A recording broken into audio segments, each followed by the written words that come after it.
గణేశాయ నమః. అందరికీ నమస్కారం. హిందూ టెంపుల్స్ గైడ్కి స్వాగతం. ముందుగా అందరికీ వినాయక చవితి శుభాకాంక్షలు. ఈ వీడియో పెట్టుకొని మీరు వినాయక చవితి రోజున పూర్తి పూజని చక్కగా చేసుకోవచ్చు. అందుకు అనుగుణంగా ఈ వీడియో రూపొందించడం జరిగింది. ఈ అవకాశాన్ని మీరంతా సద్వినియోగం చేసుకుంటారని భావిస్తున్నాము. ముందుగా పూజకు కావలసినటువంటి పూజా సామాగ్రి మొత్తం సిద్ధం చేసుకున్నారో లేదో ఒక్కసారి చూసుకోండి. పూజ చేసేటటువంటి వాళ్ళు శుభ్రంగా తలస్నానం చేసి, ఆడవాళ్ళైతే జుట్టు విరబోసుకోకండి, ఒక్క అల్లికైనా అల్లుకొని ముడిపెట్టుకునేటట్టయితే, లేదంటే శుభ్రంగా జడ వేసుకొని శిరస్సును ఒక పువ్వును ధరించండి. మగవాళ్ళు నుదుటిన బొట్టు ధరించండి, ఉతికినటువంటి శుభ్రమైనటువంటి వస్త్రాలు ధరించి కూర్చోండి. నేల మీద, కటిక నేల మీద కాకుండా ఆసనం వేసుకోండి, లేదంటే చాప లాంటి ఆచ్ఛాదనం వేసుకొని కూర్చోండి. పూజకు కూర్చున్న వాళ్ళకి కూడా ఒక చాపని ఏర్పాటు చేసి పూజకు కూర్చోమని చెప్పండి. అలాగే పూజా సామాగ్రి మొత్తం మీ కుడి చేతి వైపుకు ఉండేలాగా ఏర్పాటు చేసుకోండి. ఎడమ వైపున పూజా సామాగ్రి ఉంచకండి. ఇప్పుడు ఆడవాళ్ళు కాళ్ళకి చక్కగా పసుపు రాసుకొని, పట్టీలు, మెట్టెలు, చేతికి ఖచ్చితంగా మట్టి గాజులు, మెడలో నల్ల పూసలు, నాంతాడు, అలాగే పాపిట్లోనూ నుదుటి మీద కుంకుమ బొట్టుని ధరించండి. మట్టి గాజులు ఖచ్చితంగా వేసుకోవాలి. తర్వాత పూజకు కావాల్సినటువంటి పూజా సామాగ్రి ఒకసారి లిస్ట్ చదువుతాను, అన్ని దగ్గరున్నాయో లేదో ఒకసారి చూసుకోండి.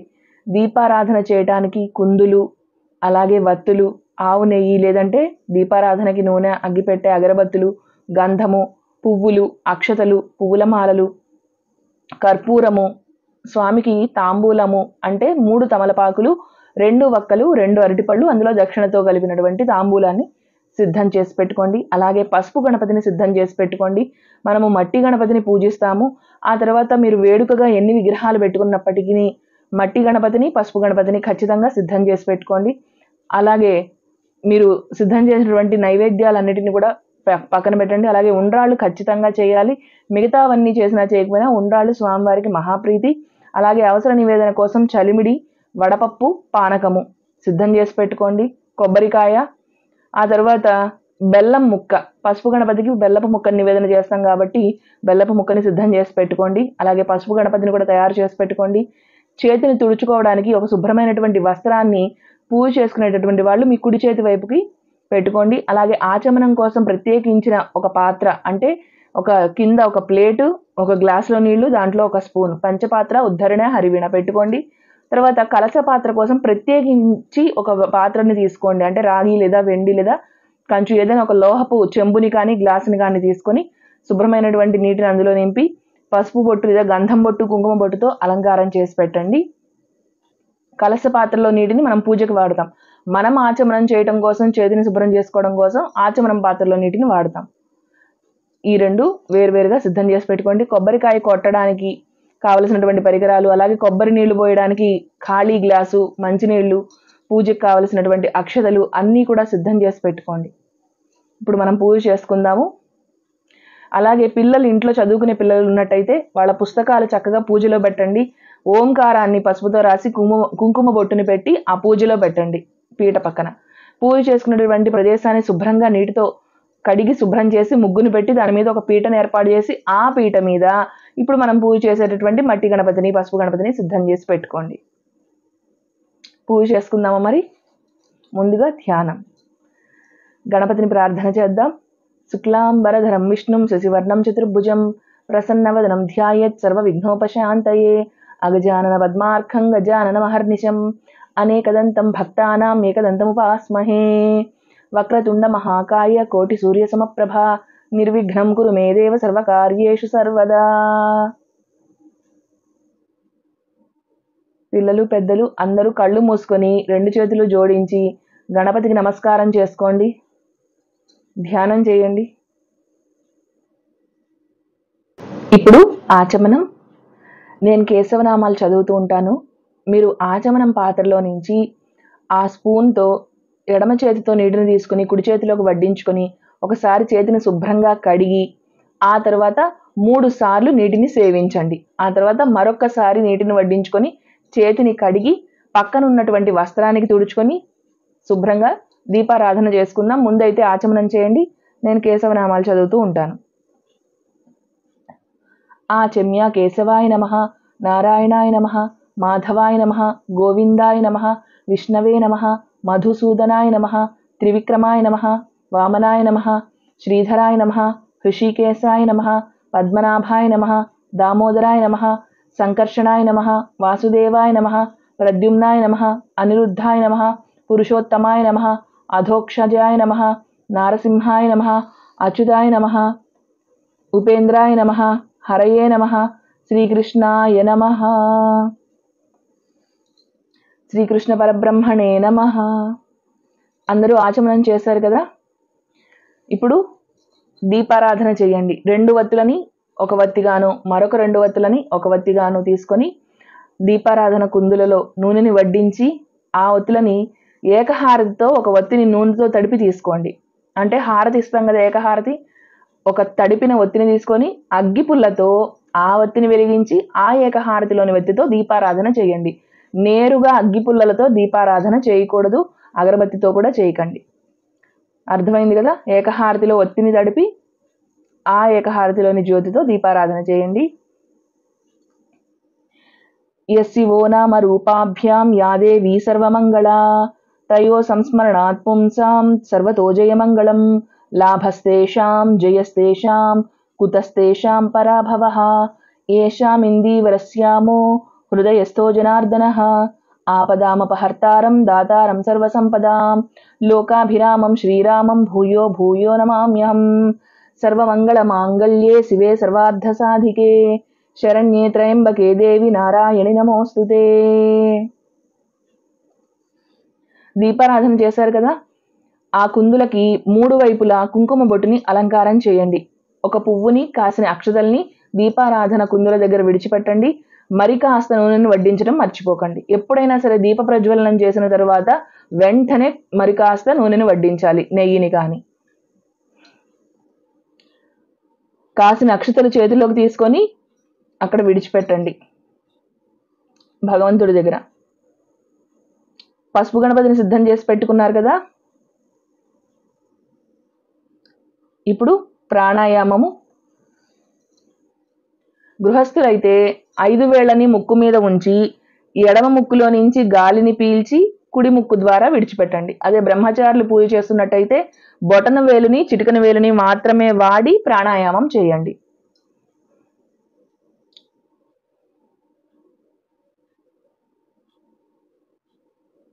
ఇప్పుడు కాసిన అక్షతలు తీసుకొని ఈ విధంగా ముక్కు దగ్గర ఉంచి వాసన చూసి వెనక్కి, ఎడమ భుజం మీదుగా వెనక్కి విడిచిపెట్టండి. ఉత్తిష్టంతు భూత పిశాచ ఏతే భూమి భారకాః ఏతేషాం అవిరోధేన బ్రహ్మకర్మ సమారధే.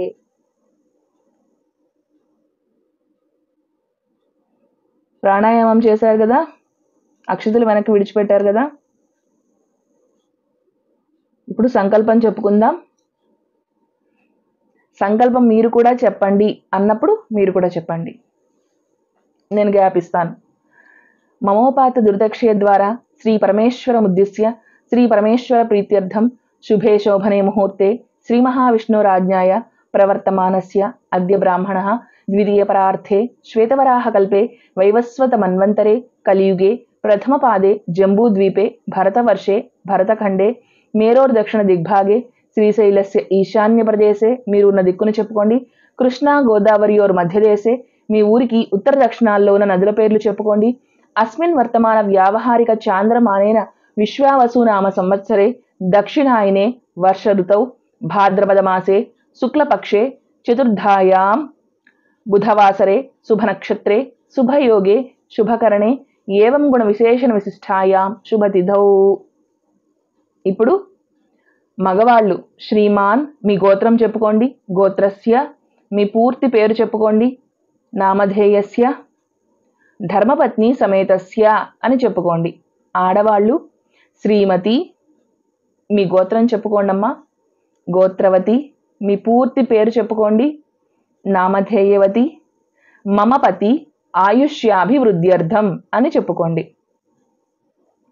ఇప్పుడు అందరూ చెప్పండి సంకల్పం. అస్మాకం సహ కుటుంబానాం క్షేమ స్థైర్య ధైర్య విజయ అభయ ఆయురారోగ్య ఐశ్వర్యాభివృద్ధ్యర్థం ధర్మార్థ కామమోక్ష చతుర్విధ ఫలపురుషార్థ సిద్ధ్యర్థం ఇష్టకామ్యార్థ సిద్ధ్యర్థం ధనకనక వస్తువాహనాది సమృద్ధ్యర్థం సర్వ ఆపదా నివారణార్థం సకల కార్య విఘ్న నివారణార్థం సత్సంతాన సిద్ధ్యర్థం పుత్రపుత్రికానాం సర్వతోముఖాభి వృద్ధ్యర్థం ఇష్టకామ్యార్థ సిద్ధ్యర్థం యావద్భక్తి ధ్యాన వాహనాది షోడశోపచార పూజాం కరిష్యే. నమస్కారం చేసుకోండి. అందరూ సంకల్పం చెప్పుకోండి స్వామివారికి. అందరూ సంకల్పం చెప్పుకున్నారు కదా. ఇప్పుడు మనము కలశ పూజ చేసుకుందాము. కలశ పాత్ర కోసం ప్రత్యేకించి ఒక పాత్రలో నీళ్లు సిద్ధం చేసి పెట్టారు కదా. కలశ పాత్రకి గంధము బొట్టుని కుంకుమ బొట్టుని అలంకారం చేయండి. కలశ పాత్ర లోపల కాసిన అక్షతలు, ఒక పువ్వు లేదంటే ఒక తమలపాకుని విడిచిపెట్టండి.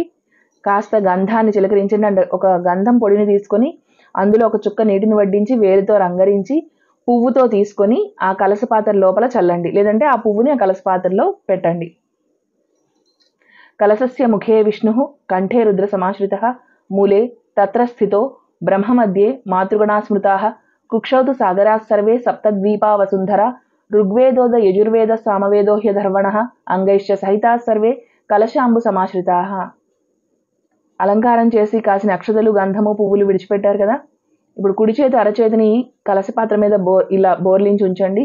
గంగే చ యమునే చైవ గోదావరి సరస్వతి నర్మదే సింధు కావేరి జలేస్మిన్ సన్నిధిం కురు. ఆ కలశ పాత్రలోని నీటిని పువ్వుతో కానీ తమలపాకుతో కానీ తీసుకోండి. భగవంతుడికి అంటే పాదాల దగ్గర విడిచిపెట్టండి. స్వామివారి పాదాల దగ్గర విడిచిపెట్టండి. దైవం సంప్రోక్ష్య ఆత్మానం సంప్రోక్ష్య మీ తల మీద చల్లుకోండి. పూజా ద్రవ్యాల మీద చల్లండి. అలాగే పూజ కూర్చున్న వాళ్ళందరి మీద కలశ పాత్రలో నీటిని ఈ విధంగా చిలకరించండి. ఇప్పుడు పసుపు గణపతి పూజను చేసుకుందాం. తమలపాకులో పసుపు గణపతిని సిద్ధం చేసి పెట్టుకున్నారు కదా. గణపతికి గంధము బొట్టు పెట్టి దాని మీద కుంకుమ బొట్టుతో అలంకారం చేయండి. శ్రీ మహాగణాధిపతయే నమః ధ్యాయామి ఆవాహయామి నవరత్న ఖచ్చిత సింహాసనం సమర్పయామి అర్ఘ్యం సమర్పయామి పాద్యం సమర్పయామి. కలశ పాత్రలో నీటిని పసుపు గణపతి పాదాల దగ్గర విడిచిపెట్టండి. అలాగే స్వామివారి పాదాల దగ్గర కాసిన అక్షతలు, ఒక పువ్వుని విడిచిపెట్టి నమస్కారం చేసుకోండి. నేను స్వామివారి షోడశనామాలు చదువుతూ ఉంటాను. అక్షతలతో పువ్వులతో స్వామివారికి పూజ చేస్తుండండి. పసుపు గణపతి పూజ. సుముఖాయ నమః, ఏకదంతాయ నమః, కపిలాయ నమః, గజకర్ణికాయ నమః, లంబోదరాయ నమః, వికటాయ నమః, విఘ్నరాజాయ నమః, గణాధిపాయ నమః, ధూమ్రకేతవే నమః, గణాధ్యక్షాయ నమః, పాలచంద్రాయ నమః, గజాననాయ నమః, వక్రతుండాయ నమః, శూర్పకర్ణాయ నమః, హేరంబాయ నమః, స్కందపూర్వజాయ నమః. శ్రీ మహాగణాధిపతయే నమః. షోడశనామాని పూజయామి. కాసిన అక్షతలు స్వామివారి దగ్గర విడిచిపెట్టండి. శ్రీ మహాగణాధిపతయే నమః. గుడోపహారం నివేదయామి. తమలపాకులో ఒక బెల్లపు ముక్కని తీసుకొని స్వామివారికి నివేదన చేయండి. శ్రీ మహాగణాధిపతయే నమః. ఆనంద నీరాజనం దర్శయామి. స్వామివారికి నీరాజనం కర్పూరం బిళ్ళలు వేసి ఏకహారతిలో కర్పూర హారతి ఇవ్వండి స్వామివారికి. శ్రీ మహాగణాధిపతయే నమః. నీరాజనం దర్శయామి. ధూపమాఘ్రాపయామి. దీపం దర్శయామి. నైవేద్యానంతరం నీరాజనం శుద్ధాచమనీయం సమర్పయామి.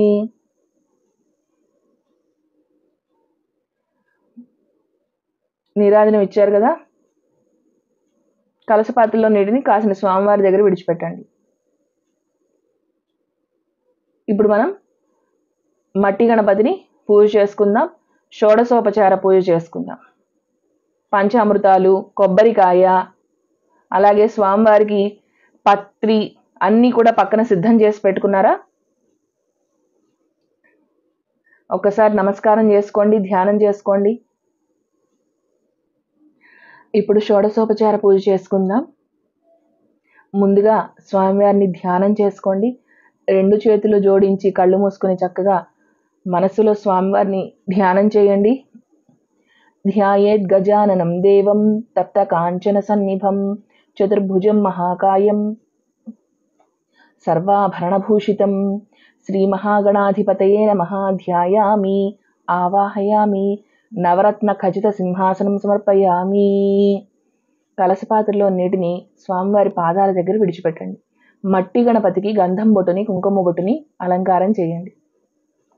ఆ తర్వాత కలశపాత్రలో నీటిని స్వామివారి పాదాల దగ్గర విడిచిపెట్టండి. కాసిని అక్షతలు స్వామివారి పాదాల దగ్గర విడిచిపెట్టండి. శ్రీ మహాగణాధిపతయే నమః. అర్ఘ్యం సమర్పయామి. శ్రీ మహాగణాధిపతయే నమః. పాద్యం సమర్పయామి. కలశపాత్రలో నీటిని 2 సార్లు స్వామివారి పాదాల దగ్గర విడిచిపెట్టండి. ముఖే శ్రీ మహాగణాధిపతయే నమః. ముఖే శుద్ధ ఆచమనీయం సమర్పయామి. కలశపాత్రలో నీటిని స్వామివారి పాదాల దగ్గర పువ్వుతో కానీ తమలపాకుతో కానీ విడిచిపెట్టండి. శ్రీ మహాగణాధిపతయే నమః. మధుపర్కం సమర్పయామి. కాసిన అక్షతలు స్వామివారి పాదాల దగ్గర విడిచిపెట్టండి. శ్రీ మహాగణాధిపతయే నమః. పంచామృత స్నానం సమర్పయామి. పంచామృతాలన్నిటినీ కలిపి ఒక పాత్రలో సిద్ధం చేసి పెట్టుకుంటారు కదా, పువ్వుతో కానీ తమలపాకుతో కానీ తీసుకొని స్వామివారి పాదాల దగ్గర పంచామృతాన్ని విడిచిపెట్టండి. శ్రీ మహాగణాధిపతయే నమః. శుద్ధోదక స్నానం సమర్పయామి. పంచామృత స్నానం తర్వాత శుద్ధోదక స్నానం అంటే కొబ్బరికాయ కొట్టండి. కొబ్బరికాయ కొట్టి ఆ నీటిని ఒక గ్లాసులోకి వడ్డించి ఆ గ్లాసులో నీటిని తమలపాకుతో కానీ పువ్వుతో కానీ తీసుకొని స్వామివారి పాదాల దగ్గర విడిచిపెట్టండి. కొబ్బరి చెక్కలు పక్కన పెట్టండి, తర్వాత మనం నైవేద్యంగా పెట్టుకోవచ్చు కొబ్బరి చెక్కలు. ప్రస్తుతానికి ఆ నీటిని స్వామివారి పాదాల దగ్గర విడిచిపెట్టండి. శ్రీ మహాగణాధిపతయే నమః. శుద్ధోదక స్నానం సమర్పయామి. శ్రీ మహాగణాధిపతయే నమః. వస్త్రయుగ్మం సమర్పయామి. కాసిన అక్షతలు స్వామివారి పాదాల దగ్గర విడిచిపెట్టండి. శ్రీ మహాగణాధిపతయే నమః. ఉపవీతం సమర్పయామి. కాసిన అక్షతలు స్వామివారి పాదాల దగ్గర విడిచిపెట్టండి. శ్రీ మహాగణాధిపతయే నమః. గంధాన్ సమర్పయామి. గంధం పొడిలో ఒక్క చుక్క నీటిని వడ్డించి వేలుతో రంగరించి పువ్వుతో గంధాన్ని అద్ది ఆ గంధము ముంచినటువంటి పువ్వుని స్వామివారి పాదాల దగ్గర మాత్రమే విడిచిపెట్టండి. శ్రీ మహాగణాధిపతయే నమః. అక్షతాన్ సమర్పయామి. కాసిన అక్షతలు స్వామివారి పాదాల దగ్గర విడిచిపెట్టండి. శ్రీ మహాగణాధిపతయే నమః. పుష్పాణి పూజయామి. 2 పువ్వులు స్వామివారి పాదాల దగ్గర విడిచిపెట్టండి. ఇప్పుడు నేను అథాంగ పూజ చదువుతూ ఉంటాను, మీరు అక్షతలతోనూ పువ్వులతోనూ స్వామివారిని పూజిస్తూ ఉండండి. గణేశాయ నమః. పాదౌ పూజయామి. ఏకదంతాయ నమః. గుల్ఫౌ పూజయామి. శూర్పకర్ణాయ నమః. జానుని పూజయామి. విఘ్నరాజాయ నమః. జంఘే పూజయామి. అకువాహనాయ నమః. ఊరు పూజయామి. హేరంబాయ నమః. కటిం పూజయామి.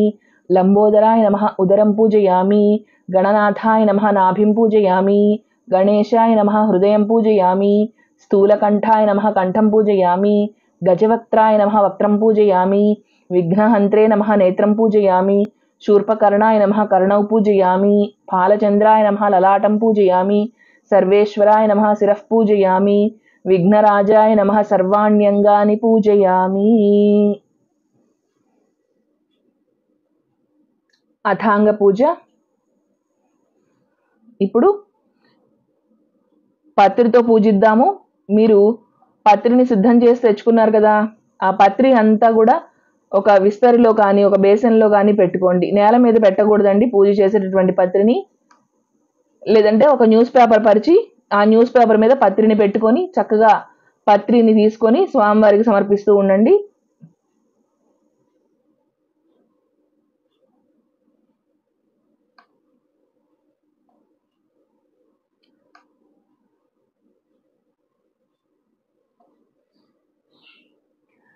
సుముఖాయ నమః. మాచీపత్రం పూజయామి. గణాధిపాయ నమః. బృహతీపత్రం పూజయామి. ఉమాపుత్రాయ నమః. బిల్వపత్రం పూజయామి. గజాననాయ నమః. దూర్వాయుగ్మం పూజయామి. హరసూనవే నమః. దత్తూరపత్రం పూజయామి. లంబోదరాయ నమః. బదరీపత్రం పూజయామి. గుహాగ్రజాయ నమః. అపామార్గపత్రం పూజయామి. గజకర్ణాయ నమః. తులసీపత్రం పూజయామి. ఏకదంతాయ నమః. చూతపత్రం పూజయామి. వికటాయ నమః. కరవీరపత్రం పూజయామి. భిన్నదంతాయ నమః. విష్ణుక్రాంతపత్రం పూజయామి. వటవే నమః. దాడిమీపత్రం పూజయామి. సర్వేశ్వరాయ నమః. దేవదారుపత్రం పూజయామి. ఫాలచంద్రాయ నమః. మరువకపత్రం పూజయామి. హేరంబాయ నమః. సింధువారపత్రం పూజయామి. శూర్పకర్ణాయ నమః జాజీపత్రం పూజయామి. సురాగ్రజాయ నమః గండకీపత్రం పూజయామి. ఇభవక్త్రాయ నమః శమీపత్రం పూజయామి. వినాశకాయ నమః అశ్వత్థపత్రం పూజయామి. సురసేవితాయ నమః అర్జునపత్రం పూజయామి. కపిలాయ నమః అర్కపత్రం పూజయామి. శ్రీ గణేశ్వరాయ నమః 21 పత్రాణి పూజయామి. పత్రితో చక్కగా పూజ చేసుకున్నారు కదా. ఇప్పుడు నేను వినాయకుడి యొక్క అష్టోత్తర శతనామావళి చదువుతూ ఉంటాను. పువ్వులతోనూ అక్షతలతోనూ స్వామివారికి శ్రద్ధాభక్తులతో చక్కగా పూజ చేయండి. విఘ్నేశ్వర అష్టోత్తర శతనామావళి. నేను అష్టోత్తర శతనామాలు చదువుతూ ఉంటాను. పువ్వులతోనూ అక్షతలతోనూ స్వామివారిని శ్రద్ధగా పూజించండి. మనసులో గణేశాయ నమః అన్న నామాన్ని జపిస్తూ ఉండండి.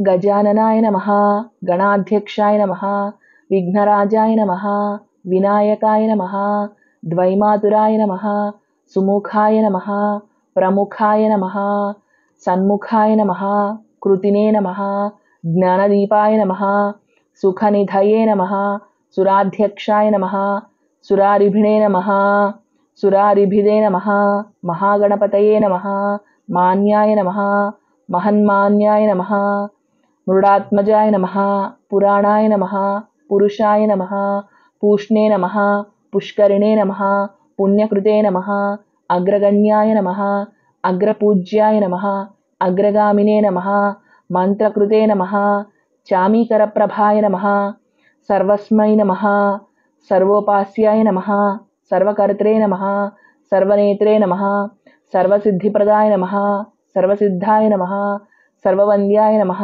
మహాకాలాయ నమః, మహాబలాయ నమః, హేరంబాయ నమః, లంబజఠరాయ నమః, హ్రస్వగ్రీవాయ నమః, మహోదరాయ నమః, మదోత్కటాయ నమః, మహావీరాయ నమః, మంత్రిణే నమః, మంగళదాయ నమః, ప్రథమాచార్యాయ నమః, ప్రాజ్ఞాయ నమః, ప్రమోదాయ నమః, మోదకప్రియాయ నమః, ధృతిమతే నమః, మతిమతే నమః, కామినే నమః, కపిత్థ పనసప్రియాయ నమః, బ్రహ్మచారిణే నమః, బ్రహ్మరూపిణే నమః, బ్రహ్మవిదే నమః, బ్రహ్మవందితాయ నమః, జిష్ణవే నమః, విష్ణుప్రియాయ నమః, భక్తజీవితాయ నమః, జితమన్మథాయ నమః, ఐశ్వర్యదాయ నమః, గుహజ్యాయసే నమః, సిద్ధసేవితాయ నమః, విఘ్నకర్త్రే నమః, విఘ్నహర్త్రే నమః, విశ్వనేత్రే నమః, విరాజే నమః, స్వరాజే నమః, శ్రీపతయే నమః,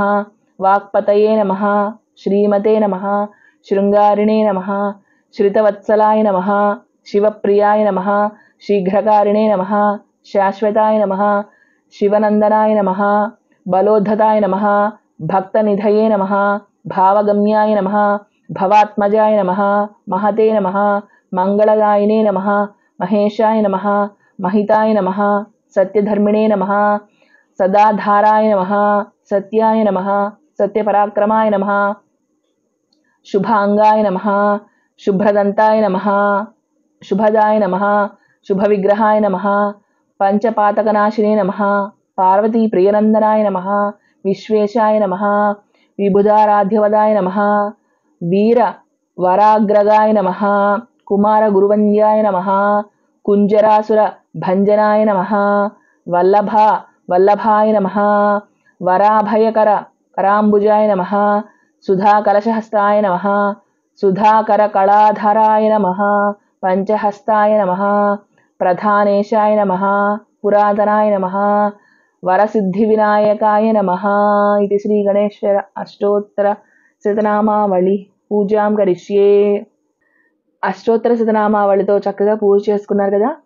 ఇప్పుడు ధూప్ స్టిక్ని కానీ అగరబత్తుల్ని కానీ, ఇందాక అలా వెలిగించినటువంటి అగరబత్తులు ఉంటే ఆ పొగని స్వామివారికి చూపించండి. లేదంటే ధూప్ స్టిక్ని వెలిగించి ఆ పొగని కుడి చేతి, ఈ 2 చేతులతో, బొటనవేలు స్థానం ఎప్పుడు మన హృదయ స్థానం వైపు ఉండాలి. బొటనవేళ్ళు ఇలా కిందకి పెట్టి ఏది చూపించినా సరే, నైవేద్యమైన, హారతైన, ధూపమైన, బొటనవేళ్ళు మన హృదయ స్థానం వైపు ఉండేలాగా ఈ విధంగా చూపించండి స్వామివారికి ధూపం. దశాంగంగుగ్గులోపేతం సుగంధం సుమనోహరం ఉమాసుతనమస్తుభ్యం గృహాణ వరదో భవ. అగజానన పద్మార్కం గజానన మహర్నిశం అనేకదంతం భక్తానాం ఏకదంతముపాస్మహే. శ్రీ మహాగణాధిపతయే నమః. ధూపమాఘ్రాపయామి, దీపం దర్శయామి.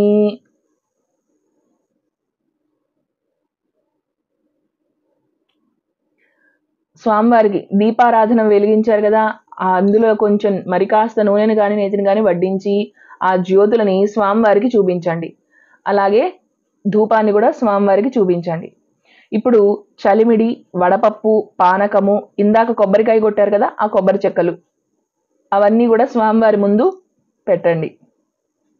అలాగే మీరు వండినటువంటి పదార్థాలు కూడా, అంటే ఉండ్రాళ్ళు ఖచ్చితంగా పెట్టాలన్నాం కదా, ఉండ్రాళ్ళు కుడుములు స్వామివారికి ఇష్టమైనవి. మిగతావన్నీ కూడా యథాశక్తి అనమాట, మీ ఓపికను బట్టి అవన్నీ కూడా సిద్ధం చేసి పెట్టండి స్వామివారికి. ఎప్పుడైనా సరే తుడిచిన నేల అయినప్పటికీ స్వామివారికి నైవేద్యం పెట్టేటప్పుడు నేల మీద మరి కాస్త నీళ్లు చల్లండి. తుడిచి ముగ్గును పెట్టి ఆ ముగ్గు మీద ఒక విస్తరిలో కానీ ఒక పెద్ద పాత్రలో కానీ పళ్ళెంలో కానీ తీసుకొని ఈ నైవేద్యాలన్నీ కూడా సమర్పించండి. మరొకసారి తుడిచి ముగ్గును పెట్టి స్వామివారికి నైవేద్యం సిద్ధం చేయండి.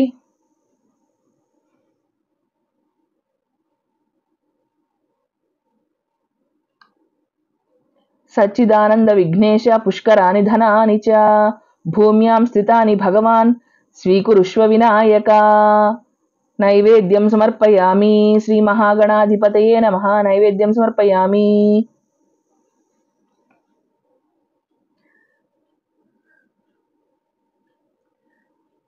కలశ పాత్రలో నీటిని తీసుకొని ఆ నివేదన మీద సత్యం త్వర్తేన పరిశించామి అమృతమస్తు అమృతోపస్తరణమసి స్వామివారికి ఈ విధంగా 3 సార్లు ఆ నైవేద్యాన్ని చూపించండి.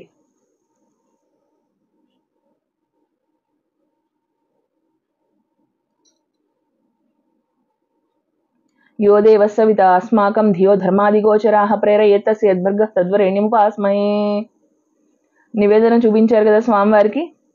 నివేదన పక్కన మంచి నీళ్ళ గ్లాసుని కూడా పెట్టండి. నైవేద్యం పక్కన ఎప్పుడు కూడా మంచినీటిని పెట్టండి. తర్వాత తాంబూలం సిద్ధం చేసుకోండి. 3 తమలపాకులు, 2 వక్కలు, 2 అరటిపళ్ళు, అందులో దక్షిణ. శ్రీ మహాగణాధిపతయే నమః. పూగీఫల సమాయుక్తం నాగవల్లీదళైర్యుతం కర్పూరచూర్ణ సంయుక్తం తాంబూలం ప్రతిగృహ్యతాం. స్వామివారికి తాంబూలం సమర్పించండి. శ్రీ మహాగణాధిపతయే నమః. సువర్ణ మంత్రపుష్పం సమర్పయామి. కాసిన అక్షతలు స్వామివారి దగ్గర విడిచిపెట్టండి. స్వామివారికి తాంబూలం సమర్పించండి. ఇప్పుడు నీరాజనం సిద్ధం చేసుకోండి. కర్పూరం బిళ్ళలు ఏకహారతిలో తీసుకోండి. ఘంటానాదం చేస్తూ స్వామివారికి కర్పూర ఆనంద నీరాజనం సమర్పించండి. శ్రీ మహాగణాధిపతయే నమః. నీరాజనం దర్శయామి.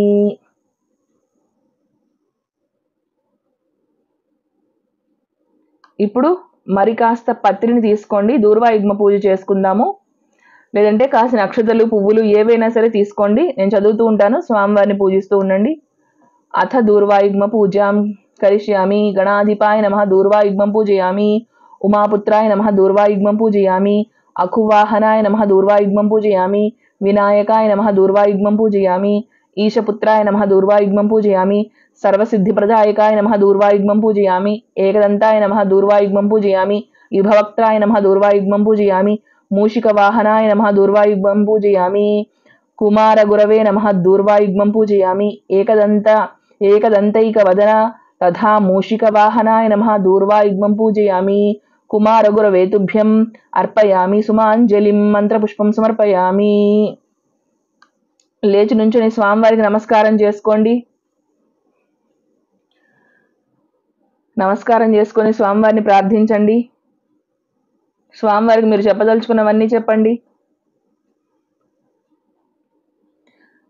ఇప్పుడు ఆత్మ ప్రదక్షిణ నమస్కారం. లేచి నుంచుని కుడి నుంచి ఎడమకి 3 సార్లు తిరగండి. యాని కానిచ పాపాని జన్మాంతరకృతాని చ తాని తాని ప్రణశ్యంతి ప్రదక్షిణం పదే పదే. పాపోహం పాపకర్మాహం పాపాత్మా పాప సంభవః. త్రాహి మాం కృపయా దేవ శరణాగతవత్సల. అన్యథా శరణం నాస్తి త్వమేవ శరణం మమ. తస్మాత్ కారుణ్య భావేన రక్ష రక్ష విఘ్నేశ్వర. మగవాళ్ళు సాష్టాంగ దండ ప్రణామాలు చేయండి. ఆడవాళ్లు మోకాళ్ల మీద కూర్చుని శిరస్సు భాగాన్ని నేలకి తాకించి 2 చేతులు జోడించి స్వామివారికి నమస్కారం చేసుకోండి. శ్రీ మహాగణాధిపతయే నమః. సాష్టాంగ నమస్కారాన్ని సమర్పయామి. ప్రదక్షిణ నమస్కారాన్ని సమర్పయామి. కాసిన అక్షతలు స్వామివారి పాదాల దగ్గర విడిచిపెట్టండి. కలశపాత్రలో నీటిని స్వామివారి పాదాల దగ్గర విడిచిపెట్టండి. శ్రీ మహాగణాధిపతే నమః. పునరర్ఘ్యం సమర్పయామి.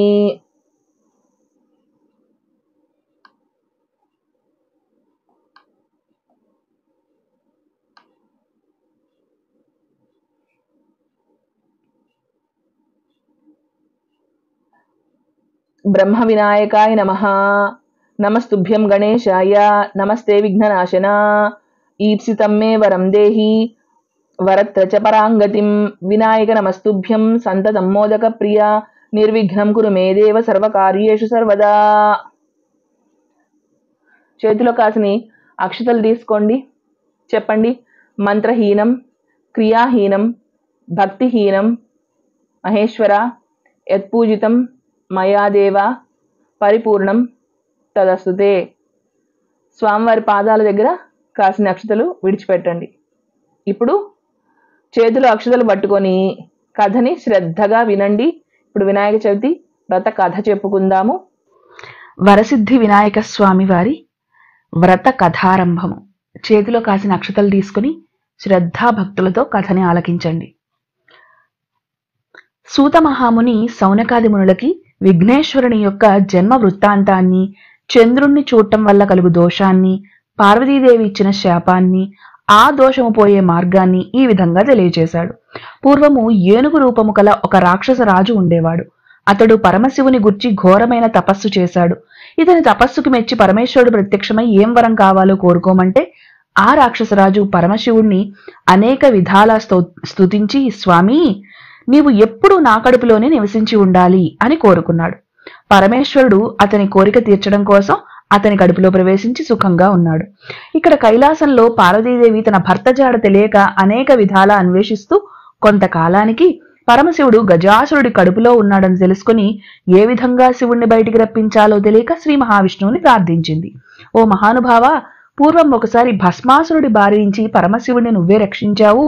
ఇప్పుడు కూడా ఏదో ఒక ఉపాయం ఆలోచించి పరమేశ్వరుణ్ణి బయటికి రప్పించి అనుగ్రహించు అని పార్వతీదేవి విష్ణువుని ప్రార్థించింది. ఆ తరువాత శ్రీ మహావిష్ణువు బ్రహ్మాది దేవతలను పిలిపించి గజాసురుణ్ణి సంహరించడానికి గంగిరెద్దుల మేళమే తగినదని ఆలోచన చేశాడు. నందీశ్వరుణ్ణి గంగిరెద్దుగా అలంకరించారు. బ్రహ్మాది దేవతలు తలొక వాయిద్యాన్ని పట్టుకున్నారు. శ్రీ మహావిష్ణువు చిరుగంటల సన్నాయిని పట్టుకున్నాడు. అందరూ కలిసి గజాసురుడి రాజ్యం చేరుకున్నారు. శ్రీహరి పురవీధులలో మనోహరంగా సన్నాయిని పలికిస్తూ గంగిరెద్దుని ఆడిస్తూ ఉండగా గజాసురుడు విని తన దగ్గరికి పిలిపించుకున్నాడు. జగన్నాటక సూత్రధారి అయిన శ్రీహరి చిత్ర విచిత్రంగా గంగిరెద్దును ఆడించి గజాసురుణ్ణి మెప్పించాడు. గజాసురుడు పరమానంద భరితుడై ఏం వరం కావాలో కోరుకోమన్నాడు. అప్పుడు శ్రీహరి నందిని చూపించి, ఇది శివుడి వాహనమైన నంది, శివుడి కోసం వచ్చింది, శివుడు కావాలి అని చెప్పాడు. గజాసురుడు ఆశ్చర్యపడి అతడు రాక్షసాంతకుడైన శ్రీహరే అని తెలుసుకున్నాడు. తనకిక చావు తప్పదని, తన కడుపులో ఉన్న పరమశివుణ్ణి నా శిరస్సుని 3 లోకాలు పూజించేట్లు చేయి మహాదేవా, నా చర్మము నీవు ధరించాలి అని ప్రార్థించి శ్రీహరికి తన అంగీకారాన్ని తెలియజేశాడు. అప్పుడు శ్రీహరి నందీశ్వరుణ్ణి ప్రేరేపించాడు. నందీశ్వరుడు తన కొమ్ములతో గజాసురుడి పొట్టని చీల్చగా పరమేశ్వరుడు బయటికి వచ్చాడు. శ్రీహరిని పరమశివుడు కొనియాడాడు. అప్పుడు శ్రీహరి, దుర్మార్గులకు ఇలాంటి వరాలు ఇవ్వరాదు మహాదేవా అని హితవు పలికి బ్రహ్మాది దేవతలను తీసుకుని వైకుంఠానికి వెళ్లిపోయాడు. పరమశివుడు కూడా నందినెక్కి కైలాసానికి వెళ్లిపోయాడు. ఇప్పుడు వినాయక జననం. కైలాసంలో పార్వతీదేవికి ఈ వార్త తెలిసింది. పరమశివుడు వస్తున్నాడని సంతోషంతో శుచిగా అలంకరించుకుని ఉండాలని తన శరీరానికి పెట్టిన నలుగు ముద్దతో ఒక బాలుణ్ణి చేసి ఆ బాలుడికి ముచ్చటపడి ప్రాణం పోసింది. ద్వారం వద్ద కాపలాగా ఉంచి ఎవ్వరినీ లోపలికి రానివ్వద్దు అని చెప్పింది. స్నానం తరువాత అలంకరించుకుని పరమశివుడి రాకకై ఎదురు చూస్తూ ఉంది పార్వతీదేవి. ఇంతలో నందితో సహా పరమేశ్వరుడు వచ్చి లోపలికి వెళ్లాలని ప్రయత్నించగా బయట ద్వారం వద్ద కాపలాగా ఉన్న బాలుడు అడ్డు చెప్పాడు. అప్పుడు పరమేశ్వరుడు కోపంతో త్రిశూలంతో ఆ బాలుడి తలను తుంచేసి లోపలికి వెళ్ళాడు. చాలా రోజులకు వచ్చిన భర్తను ఆప్యాయంగా లోపలికి తీసుకుని వెళ్లి సకల ఉపచారాలు చేసింది పార్వతీదేవి. ఇద్దరు కూడా సరస సంభాషణల్లో ఉండగా మాటల మధ్యలో ద్వారం వద్ద ఉన్న కాపలాగా ఉన్న బాలుడి ప్రస్తావన వచ్చింది. అప్పుడు పరమేశ్వరుడు ఆ బాలకుని తల తుంచిన విషయం చెప్పాడు. పార్వతీదేవి విలపించింది. అప్పుడు పరమశివుడు తాను తెచ్చిన గజాసురుడి తల ఆ బాలుడికి అమర్చి ప్రాణం పోశాడు. ఆ బాలుడికి గజాననుడు అని పేరు పెట్టి అల్లారు ముద్దుగా పెంచుకుంటున్నారు. ఇతడు సులభముగా ఎక్కి తిరగడానికి అనింద్యుడు అనే ఒక ఎలుకని వాహనంగా చేసుకున్నాడు. ఇలా ఉండగా కొంతకాలానికి పార్వతీ పరమేశ్వరులకు కుమారస్వామి జన్మించాడు. ఇతడు మహాబలశాలి. ఇతని వాహనము నెమలి. ఇతడు దేవతల సేనానాయకుడై ప్రఖ్యాతి చెందాడు. ఇప్పుడు విఘ్నేశాధిపత్యం. ఒకనాడు దేవతలు మునులు పరమేశ్వరుణ్ణి సేవించుకుని విఘ్నాలు కలగకుండా ఒక అధిపతిని ఇవ్వమని అడిగారు. అప్పుడు కుమారస్వామి తండ్రి, గజాననుడు మరుగుజ్జువాడు, అసమర్థుడు, కాబట్టి ఆ అధికారం ఏదో నాకే ఇవ్వండి అని అడిగాడు. మీలో ఎవరైతే ముల్లోకాలలోని పుణ్యనదుల్లో స్నానమాడి ముందుగా ఎవరైతే నన్ను సమీపిస్తారో వారికే ఆధిపత్యం ఇవ్వబడుతుందని పరమేశ్వరుడు అన్నాడు. వెంటనే నెమలి వాహనంపై కుమారస్వామి బయలుదేరి వెళ్లిపోయాడు. అప్పుడు గజాననుడు పరమశివుడికి నమస్కరించి, తండ్రి, నా అసమర్థత తెలిసి కూడా మీరిలా ఆనతినివ్వడం భావ్యమా? మీ పాదసేవకుని కనికరించి ఒక ఉపాయం ఏదో మీరే సెలవివ్వండి అని ప్రార్థించాడు. అప్పుడు పరమేశ్వరుడు నారాయణ మంత్రం ఉపదేశించాడు. గజాననుడు అత్యంత శ్రద్ధతో దీక్షతో నారాయణ మంత్రం జపిస్తూ కైలాసంలోనే ఉండిపోయాడు. నారాయణ మంత్ర ప్రభావంతో కుమారస్వామి ఏ పుణ్యనదిలో స్నానం చేయాలని వెళ్ళినా తనకంటే ముందు స్నానం చేసి వస్తున్న గజాననుడు ఎదురవుతూ వచ్చాడు. కుమారస్వామి కైలాసానికి చేరుకుని పరమశివునికి నమస్కరించి, తండ్రి, అన్నగారి మహిమ తెలియక ఈ విధంగా మాట్లాడాను. ఆధిపత్యం అన్నగారికే ఇవ్వవలసిందని ప్రార్థించాడు. అప్పుడు గజాననుడిని భాద్రపద శుద్ధ చతుర్థి నాడు విఘ్నాధిపత్యం ఇచ్చారు. ఆ రోజున సర్వదేశాల వారు విఘ్నేశ్వరుడికి తమ శక్తి కొలది పిండి వంటలతో టెంకాయలు, పాలు, పండ్లు, తేనె, పానకము, వడపప్పు, చలిమిడి ఇలాంటివన్నీ కూడా సమర్పించుకుని పూజించారు. తమ భక్తులు సమర్పించిన వాటిలో కొన్ని తాను స్వీకరించి, కొన్ని తన వాహనమైన ఎలుకకు కూడా ఇచ్చి, మరికొన్ని చేత పట్టుకుని భుక్తాయాసంతో మెల్లగా నడుచుకుంటూ సూర్యాస్తమయం వేళకి ఇంటికి చేరుకున్నాడు గజాననుడు. పార్వతీ పరమేశ్వరుల పాదాలకు నమస్కరించడానికి శ్రమ పడుతున్న విఘ్నేశ్వరుణ్ణి చూసి పరమేశ్వరుడి తలలో ఉన్న చంద్రుడు నవ్వాడు. రాజదృష్టి సోకిన రాళ్లు కూడా నుగ్గైపోతాయి అన్నట్లు విఘ్నేశ్వరుడి పొట్ట పగిలి చనిపోయాడు. అప్పుడు పార్వతీదేవి శోకిస్తూ చంద్రుని చూసి, నీ పాపిష్టి దృష్టి తగిలి నా కుమారుడు పొట్ట పగిలి చనిపోయాడు, కాబట్టి నిన్ను చూసేవారు పాపాత్ములై నీలాప నిందలు పొందుతారు అని శపించింది. ఋషిపత్నులకు నీలాప నిందలు కలిగాయి. ఆ సమయంలో సప్తమహర్షులు యజ్ఞం చేస్తున్నారు. వారి భార్యలతో సహా అగ్ని ప్రదక్షిణం చేస్తూ ఉన్నారు. అగ్నిదేవుడు ఋషిపత్నులను చూసి మోహించాడు. కాని ఋషులకు తెలిస్తే తనను శపిస్తారని భయపడి ఏమీ చేయటానికి శక్తి లేనివాడై క్షీణిస్తూ ఉన్నాడు. అగ్నిదేవుడి భార్య స్వాహాదేవి ఆ సంగతి తెలుసుకుని అరుంధతి రూపము తప్ప మిగతా ఋషిపత్నుల అందరి రూపాలు ధరించి అగ్నిదేవుడికి ప్రీతిని కలుగచేసింది. ఋషులు అది చూసి అగ్నిదేవుడితో ఉన్నవారు తమ భార్యలే అని భావించి భార్యల్ని విడిచిపెట్టి వెళ్లిపోయారు. పార్వతీదేవి శాపం ఇచ్చిన తరువాత చంద్రుణ్ణి చూడటం వలన ఋషిపత్నులకు ఇలాంటి నీలాప నిందలు కలిగాయి. అప్పుడు దేవతలు, మునులు, ఋషిపత్నులు ఆపదను పరమేశ్వరుడికి తెలియజేశారు. పరమేశ్వరుడు సర్వజ్ఞుడు కాబట్టి అగ్నిహోత్రుడి భార్యయే ఋషిపత్నుల రూపము దాల్చినదని ఋషులందరికీ సమాధానపరిచాడు. వారితో పాటు బ్రహ్మ కూడా కైలాసానికి వచ్చాడు. చనిపోయి ఉన్న విఘ్నేశ్వరుడిని బ్రతికించాడు. పార్వతీ పరమేశ్వరులు సంతోషించారు. అప్పుడు దేవతలు పార్వతీదేవితో, లోకమాత, చంద్రుణ్ణి చూడకుండా లోకులు ఉండలేరు, కాబట్టి నీవిచ్చిన శాపాన్ని తొలగించు అని ప్రార్థించాడు. పార్వతీదేవి కుమారుణ్ణి చేరదీసి ముద్దాడి, ఏ రోజైతే విఘ్నేశ్వరుని చూసి చంద్రుడు నవ్వాడో ఆ రోజు చంద్రుణ్ణి చూడరాదు అని పార్వతీదేవి అనుగ్రహించింది. అప్పుడు అందరూ పార్వతీ పరమేశ్వరుల నుండి సెలవు తీసుకుని తమ తమ స్థానాలకి వెళ్లిపోయారు. శమంతకమణి కథ. ద్వాపర యుగంలో ద్వారకా నగరానికి వచ్చి శ్రీకృష్ణుని దర్శించినప్పుడు నారద మహర్షి భాద్రపద శుద్ధ చతుర్థి రోజున చంద్రుణ్ణి చూడరాదు పార్వతీదేవి శాపాన్ని గురించి శ్రీకృష్ణుడికి తెలియజేశాడు.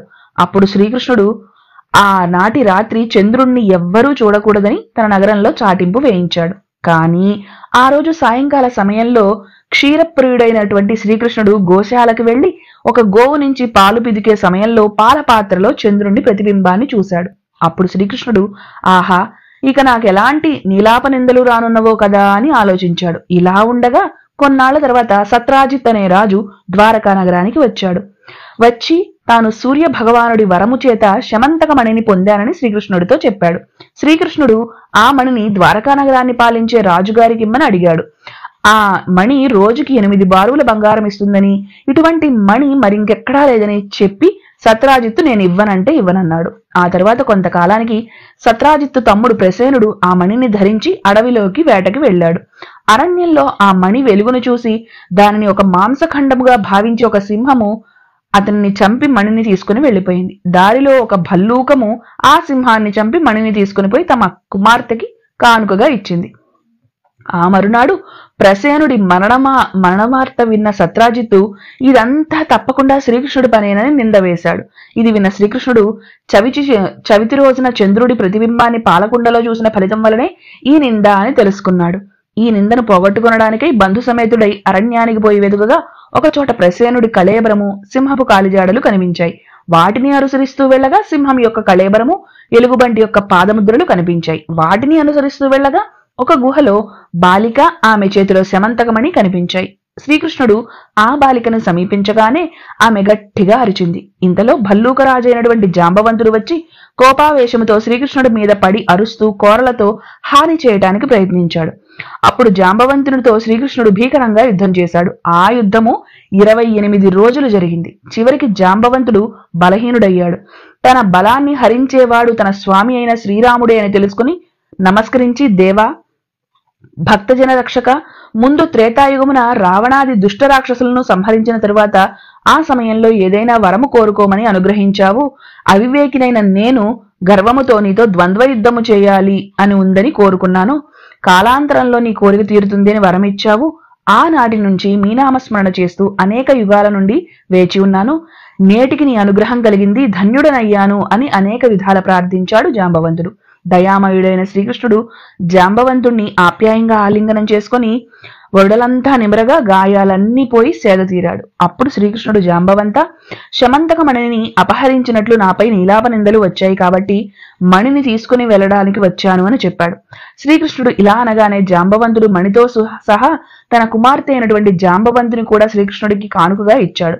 అంతటా తన రాక కోసం ఎదురు చూస్తున్న బంధువులకు సంతోషాన్ని కలిగించి నగరం చేరిన వెంటనే సత్రాజిత్తును రప్పించాడు. సత్రాజిత్తుకు జరిగిన విషయాన్ని తెలియచేసి శమంతకమణిని అందజేశాడు. తొందరపడి నింద వేసినందుకు సత్రాజిత్తు చాలా విచారించి శమంతకమణితో సహా తన కుమార్తె అయినటువంటి సత్యభామని కానుకగా ఇచ్చి వివాహం జరిపించాడు. ఆ కళ్యాణానికి వచ్చిన దేవతలు, మునులు శ్రీకృష్ణుడితో పాటు, స్వామి, మీరు సమర్థులు కాబట్టి మీ మీద వచ్చిన నిందని బాపుకున్నారు, కానీ సామాన్యులమైనటువంటి మా పరిస్థితి ఏమిటి అని అడిగారు. అప్పుడు శ్రీకృష్ణుడు భాద్రపద శుద్ధ చవితి రోజున గణపతిని యథాశక్తిగా పూజించి ఈ శమంతకమణి కథ విని అక్షతలు శిరస్సున ధరించిన వారికి చంద్రుణ్ణి చూసినా కూడా వచ్చే దోషము కూడా తొలగిపోతుంది అని ఆనతినిచ్చాడు. అది విని అందరూ ఆనందంగా తమ తమ స్థానాలకి వెళ్లిపోయారు. దేవతలు, మునులు ప్రతి సంవత్సరము కూడా విఘ్నాధిపతిని పూజిస్తూ మానవులకు మార్గదర్శకులైనారు అని సౌనకాది మునులకు సూత మహర్షి ఈ యావత్ వృత్తాంతాన్ని వివరించి తన ఆశ్రమానికి వెళ్లిపోయాడు. సర్వే జనా సుఖినో భవంతు. కథ విన్నారు కదా. అక్షతలు కాసిన స్వామివారి దగ్గర విడిచిపెట్టి, కాసిని మీ పక్కన ఉన్న పళ్ళెంలో విడిచిపెట్టి, కాసిని మీ శిరస్సు మీద ధరించండి. ఇంట్లో వాళ్ళంతా కూడా ఆ కథాక్షతలని శిరస్సు మీద ధరించడం మర్చిపోకండి. కథ విన్న తరువాత పూజ చేసుకున్నటువంటి వాళ్ళంతా కూడా తీర్థ ప్రసాదాలు స్వీకరించండి. తీర్థ ప్రసాదాలు స్వీకరించి అక్కడి నుంచి లేవాలి. ఇక ఉద్వాసనం పరిస్థితి ఏమిటంటే, సాయంత్రం కూడా యథాశక్తిగా దీపారాధన చేసి స్వామివారికి కాస్త పత్రిని 2 పళ్ళని సమర్పించిన తరువాత తూర్పు దిక్కుగా పీటని కొద్దిగా ముందుకు జరపండి. అది ఉద్వాసన. ఈ వీడియో మీకు ఉపయోగపడిందని భావిస్తున్నాము. కథ చదివి అక్షతలు వేసుకున్న తర్వాత ఖచ్చితంగా గణపతి ప్రార్థన చేయాలి. ఏ విధంగా అంటే, మహాగణాధిపతికి ఎంతో ఎంతో ప్రీతికరమైనటువంటి ఈ పద్యాన్ని చదివితే ఆయనకి నవ్వు వస్తుందిట. పక్కున నవ్వుతారట ఈ పద్యం చదవగానే. నవ్వి ప్రసన్నుడయ్యి ఏం వరం కావాలో కోరుకోమని పిల్లలు అడిగిన కోరికలన్నీ తీరుస్తారట స్వామివారు. కాబట్టి పిల్లలు, పెద్దలు అందరూ కూడా ఈ పద్యాన్ని ఖచ్చితంగా గణపతి ప్రార్థన పద్యాన్ని ఖచ్చితంగా ఇవాళ రోజున చదవాలి. అలాగే పిల్లలు, పెద్దలు అందరూ స్వామివారికి మొట్టికాయలు వేసుకుంటూ గుంజిళ్ళు తీస్తూ ఉంటే ఆయనకి చాలా ఆనందం కలుగుతుందిట. కాబట్టి ఖచ్చితంగా 11 కానీ 9 కానీ మీ శక్తిని అనుసరించి, లేదా 21 కానీ గుంజిళ్ళు తీయండి, మొట్టికాయలు వేసుకోండి. ఈ పద్యం తర్వాత మీరు కూడా చెప్పండి. తొండమునే కదంతమును తోరపు బొజ్జయు వామహస్తమున్ మెండుగమ్రోయు గజ్జెలును మెల్లని చూపుల మందహాసమున్ కొండొక గుజ్జు రూపమున కోరిన విద్యలకెల్లనొజ్జయ్యుండెడి పార్వతీతనయ్యా ఓయి గణాధిప నీకు మ్రొక్కెదన్. ఈ ప్రార్థన చేసి మొట్టికాయలు వేసుకొని స్వామివారికి గుంజిళ్ళు తీస్తే మనకి పూజ పూర్తయినట్టే. స్వామివారి దయతో మీ అందరి అభీష్టాలు నెరవేరాలని, అందరూ సుఖశాంతులతో వర్ధిల్లాలని మనస్ఫూర్తిగా కోరుకుంటూ హిందూ టెంపుల్స్ గైడ్ తరపున మరొక్కసారి వినాయక చవితి శుభాకాంక్షలు. ధన్యవాదములు. నేను మీ రుక్మిణి.